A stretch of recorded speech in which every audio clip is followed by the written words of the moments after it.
విక్రమసింహపురిని పరిపాలిస్తున్నటువంటి మనమసిద్ధి మహారాజు ఆస్థానంలో వంటవాడిగా ఒక వంట వ్యక్తి ఉండి రోజు అతనికి ఇడ్లీలతో అల్పాహారం చేసి పెట్టేవాడు. ఒకరోజు అల్పాహారం సమయానికి ఇడ్లీ పిండి సరిగ్గా రాకపోతే ఎలా చేయాలి రాజుగారికి తెలిస్తే తల తీసేస్తాడని కంగారు పడుతున్న సమయంలో మన మహాభారతం రాసినటువంటి తిక్కన సోమయాజి ఆయన మంత్రిగా ఉండేవాడు. ఈ వంటవాడు వచ్చి మంత్రి ఈ తిక్కన సోమయాజిని అడిగాడు ఇది పరిస్థితి అని.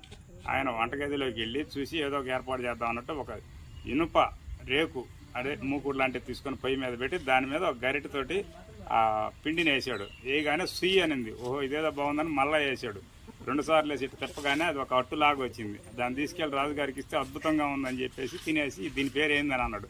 అప్పటికప్పుడు ఏం పేరు అనేది తట్టక 2 సార్లు వేస్తే సుయ్యి అనింది కాబట్టి దో సుయ్యి అన్నాడు. అందుకని దో సేయి అనింది. కాలక్రమేణా లైక్ షేర్ అండ్ సబ్స్క్రైబ్.